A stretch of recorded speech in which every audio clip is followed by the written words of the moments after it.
আমাদের বাংলাদেশে প্রথমে বাংলাদেশের মুসলমানদেরকে মানুষ থেকে বানর, তারপর থেকে শরীফ থেকে শরীফা, এরকম নাস্তিক, মুরতাদ, বেঈমান, মুশরিক, কাফের বানানোর জন্য যে সমস্ত হিংস্র, যে সমস্ত অমানুষগুলো, যে সমস্ত পশ্চিমা বিশ্বদের এজেন্ডা যারা কাজ করেছে, ওই রকম মানুষদের মতো যদি আমরা আজকের থেকে ঝাড়ুনিয়াদেরকে ঝাড়াপিটা করতে পারতাম, অবশ্যই বাংলার জমিন থেকে এই নাস্তিক মুরতাদদের দল বাংলার জমিন থেকে বের হয়ে যেত। আমাদের বাংলাদেশ তো কতগুলোর কারণে গোটা বিশ্বের কাছে পরিচিত হয়ে যাচ্ছে। তার মধ্যে বাংলাদেশের আবেগের কাছে গোটা বিশ্ব জাতি বাংলাদেশের আবেগের কাছে তুচ্ছ, আমি এটা মনে করি। কথা ঠিক না ভাই? কিরকম? যখন বিশ্বকাপ ফুটবল খেলা হয়, আর্জেন্টিনার পতাকার জন্য, ব্রাজিলের পতাকার জন্য, জার্মানির পতাকার জন্য বাংলাদেশের মুসলমান লক্ষ লক্ষ কোটি কোটি টাকা খরচ করে কি করে না? কেন? আর্জেন্টিনা আমাকে চিনবে, গোটা বিশ্ব আমাকে জানবে, জার্মানি আমাকে চিনবে। জার্মানির পতাকার জন্য নিজের জায়গা, জমি, ভিটা পর্যন্ত বিক্রি করে দিয়েছে, এরকম রেকর্ডও বাংলাদেশে আছে। আছে না ভাই? আছে। শত শত গজ পতাকা তৈরি করে গোটা বিশ্বকে দেখাচ্ছে আমরা অমুক দলকে কতটা ভালোবাসি। এগুলো কি আবেগ না ভাই? এর দ্বারা পরকালে কোনো ফায়দা আছে? ফায়দা? এই যে রিসেন্টলি কিছুদিন হলো, বেশি দিন হচ্ছে না, এই কয়েকটা দিন এখনো এটা নিয়ে আলোচনা চলছে। কিশোরগঞ্জে আলপনা চলছে না আলোচনা? আপনারা কি মনে করতেছেন এগুলো কষ্টের টাকা দিয়ে এই আলপনা তৈরি করা হয়েছে? কষ্টের টাকা দিয়ে? এগুলো অবশ্যই যারা দেহ ব্যবসা করে, অবশ্যই যারা চাঁদাবাজি করে, অবশ্যই যারা উল্টাপাল্টাভাবে যারা টাকা পয়সা রোজগার করে, এই হারাম টাকা দিয়ে এই আলপনা তৈরি করা হয়েছে। আপনারা বলতে পারেন যে হুজুর, এরা যে দেহ ব্যবসার টাকা দিয়ে আলপনা তৈরি করছে, এরা যে চুরি করার টাকা দিয়ে যে আলপনা তৈরি করছে, এরা যে উল্টাপাল্টাভাবে আয় রোজগার করে টাকা পয়সা খরচ করে আলপনা তৈরি করছে, আপনার কাছে প্রমাণ কি? আমার কাছে প্রমাণ আছে। আপনারা প্রমাণ চান? কথা বলেন না কেন? আপনারা কি প্রমাণ চান? তা আপনাদের কাছে প্রমাণ দেওয়ার আগে আমার একটা শর্ত আছে না? তো অনেক সময় দেখা যায় আপনি জায়গা কিনলেন, আপনি একটা গাড়ি কিনলেন, আপনি জায়গা যে কিনলেন, আপনি যে বাড়ি করলেন, আপনি যে গাড়ি কিনলেন, দুর্নীতি দমন কমিশন দুদক আপনার পিছনে ঘোরাঘুরি করবে না? আপনার এই টাকার উৎস কোথায়? এত টাকা খরচ করে আপনি কেন, কি করলেন, জায়গা কিনলেন কিভাবে, এত টাকা পয়সা খরচ করে বাড়ি করলেন কিভাবে, আপনার টাকার উৎস কোথায়, টাকার আয় কোথায়? খুঁজবে কি খুঁজবে না? তো আমারও প্রশ্ন হচ্ছে, যারা এই কোটি কোটি টাকা খরচ করে যে বেয়াদবগুলো, ইসলামের দুশ্মন, জাতির দুশ্মন, দেশের দুশ্মনগুলো, যারা এই অনিসলামিক কর্মকাণ্ড সংস্কৃতির নামে বেহায়াপনা ছড়ার জন্য, যারা বিজাতি সংস্কৃতিকে ভিত্তি স্থাপন করার জন্য, জিন্দা করার জন্য যারা চক্রান্ত করে এই কাজগুলো যারা করছে, যারা এখানে ডোনেট করেছে, যারা এখানে ব্যয় করেছে, টাকা দিয়েছে, ওদের নামে তালিকাগুলো আগে দিয়ে দেখেন। অবশ্যই কোনো একটা হালাল টাকা দিয়ে এই আলপনা তৈরি করা হয়নি। কথা বলেন ঠিক কিনা?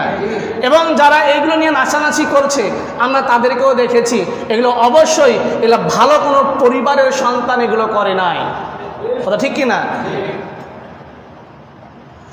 কত মানুষ না খেয়ে থাকে, কষ্টে কাটে দিন রাত, কোটি টাকা খরচ করে জাতির কি হয়েছে লাভ? দেখাতে পারবেন এই আলপনা তৈরি করে জাতির কোনো লাভ হয়েছে? দেশের কোনো লাভ হয়েছে? কেন? তারা এটাকে গোটা বিশ্বের কাছে পরিচিত করতে চায় যে বাংলাদেশ নামে একটা দেশ আছে, বাংলাদেশ নামে একটা জায়গা আছে, একটা রাষ্ট্র আছে, এটাকে তারা পরিচিত করতে চায়। অথচ বাংলাদেশে প্রতিটা বছর কোরআনের হাফেজরা ফার্স্ট হয়ে, সেকেন্ড হয়ে গোটা বিশ্বকে তাক লাগিয়ে দিচ্ছে। কথা বলেন ঠিক কিনা? পরিচিত করার জন্য বাংলাদেশ স্বাধীন রাষ্ট্র, এর চেয়ে বড় কথা আর কি হতে পারে? বাংলাদেশ স্বাধীন রাষ্ট্র, কথা ঠিক কিনা? এর চেয়ে আর পরিচিত কি হতে পারে? কিন্তু আজীব দুনিয়া আমাদের বাংলাদেশ, যে আমরা আজকে মুসলমানরা এতটা অসচেতন হয়ে যাচ্ছি, এতটা আবেগ প্রবণ হয়ে যাচ্ছি, শুধু দুনিয়ার দিকে আমাদের আবেগ, দুনিয়ার দিকে আমাদের ভালোবাসা, দুনিয়ার দিকে আমাদের আজকে সব কিছু। তো গোটা বিশ্বের জাতির কাছে, গোটা বিশ্বের থেকে আমি মনে করি বাংলাদেশের মানুষের আবেগটা বেশি। কথা ঠিক না? আবেগটা কি বেশি? চিন্তা করে দেখেন, যেখানে ফিলিস্তিনের মুসলমানরা কতটা না কষ্ট করছে, তারা কতটা কষ্ট করছে, কতটা ত্যাগ করছে, যেখানে তাদের খাবার নাই, ছোট্ট ছোট্ট নিষ্পাপ শিশুরা মায়ের বুকের দুধ পাচ্ছে না, খাবার পাচ্ছে না, কোলে ঘুমিয়ে যাচ্ছে, ক্ষুধার যন্ত্রণা ছটফট করে ঘুমিয়ে যাচ্ছে, ঘুম থেকে ওঠার পর খাবার দিতে পারছে না। আর সেই বাংলাদেশের মুসলমানরা টাকা দিয়ে কি করছে? নাচানাচি করছে। টাকা দিয়ে কি করছে? নাচানাচি করছে। তবে আমাদের বর্তমান দেশের সরকার তাদেরকে খুব ভালোভাবে সাপোর্ট করতেছে। কথা বলেন ঠিক কিনা? তাদেরকে খুব ভালোভাবে সাপোর্ট করতেছে। চিন্তা করা যায়, প্রায় 14 কিলোমিটার না, প্রায় 14 কিলোমিটার জায়গা দখল করে নিয়ে তারা কি করছে? এই আলপনা তারা তৈরি করছে। সেখানে মানুষের যাতায়াতের সমস্যা হয় না, রাস্তাঘাটে চলাফেরা করতে সমস্যা হয় না। আর একটা ওয়াজ মাহফিল করতে গেলে দুনিয়ার বাধা আসে। কথা বলেন ঠিক কিনা? ওয়াজ মাহফিল করতে গেলে দুনিয়ার কি আসে? বাধা আসে।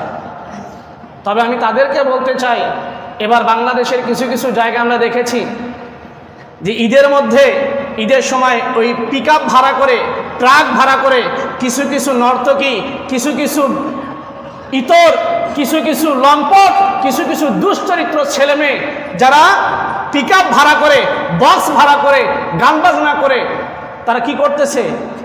নাচানাচি করে চলতেছে, নাচানাচি করতেছে। কিন্তু কিছু কিছু জায়গায় তাদেরকে ঝাড়ুপিটা করেছে না? তো এরকম এই ঝাড়ুপিটা করার কারণে দেখবেন ভবিষ্যতে আস্তে আস্তে এরকম করে প্রতিবাদ করলে বন্ধ হয়ে যাবে। হবে কি হবে না? তো আমাদের প্রথমে বাংলাদেশের মুসলমানদেরকে, মানুষ থেকে বানর, তারপর থেকে শরীফ থেকে শরীফা, এরকম নাস্তিক, মুরতাদ, বেঈমান, মুশরিক, কাফের বানানোর জন্য যে সমস্ত হিংস্র, যে সমস্ত অমানুষগুলো, যে সমস্ত পশ্চিমা বিশ্বদের এজেন্ডা যারা কাজ করেছে, ওই রকম মানুষদের মতো যদি আমরা আজকের থেকে ঝাড়ু নিয়ে ওদেরকে ঝাঁটাপিটা করতে পারতাম, অবশ্যই অবশ্যই বাংলার জমিন থেকে এই নাস্তিক মুরতাদদের দল বাংলার জমিন থেকে বের হয়ে যেত। এটা ঠিক কিনা? কি আমাদেরকে এভাবে প্রতিবাদ করতে হবে, আমাদেরকে ঘুরে দাঁড়াতে হবে। আমাদের বাংলাদেশের মুসলমানদেরকে বলতেছে, বাংলাদেশের মুসলমানদেরকে কিভাবে বিভ্রান্ত করছে, শরীফ থেকে শরীফা, তার জন্য তারা নাটক তৈরি করছে, তার জন্য তারা সিনেমা তৈরি করছে। কথা বলেন ঠিক কিনা? বোঝানোর জন্য।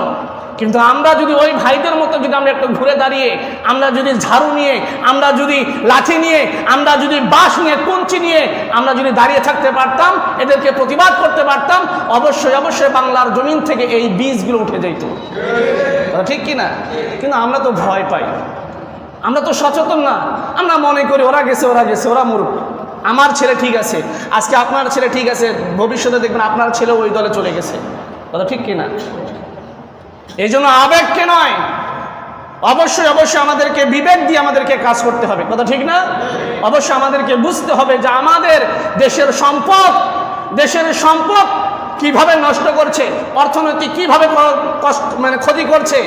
আমরা এত টাকা পয়সা খরচ করে, আমরা এত জবাবদিহি করি, তাহলে যারা এই আলপনা তৈরি করেছে, এই আলপনা তৈরি করার জন্য কারা টাকা দিয়েছে, কারা এটার ইন্ধন যোগাচ্ছে, অবশ্যই জাতির কাছে তাদের পরিষ্কার হওয়া দরকার। কথা ঠিক কিনা? তাহলে দেখবেন এদের টাকা হালাল টাকা না হারাম টাকা, অবশ্যই বুঝবেন। এই প্রশ্নের যেদিন আপনার তাদেরকে নামের লিস্ট এনে দিতে পারবেন, সেদিন আমি আপনাদেরকে দেখাবো অবশ্যই অবশ্যই আমি যে বলেছি এরা হারাম টাকা দিয়ে হালাল টাকা দিয়ে কখনো তৈরি হয় নাই, হারাম টাকা দিয়ে তৈরি হয়েছে, সেদিন আমি প্রমাণ করতে পারবো।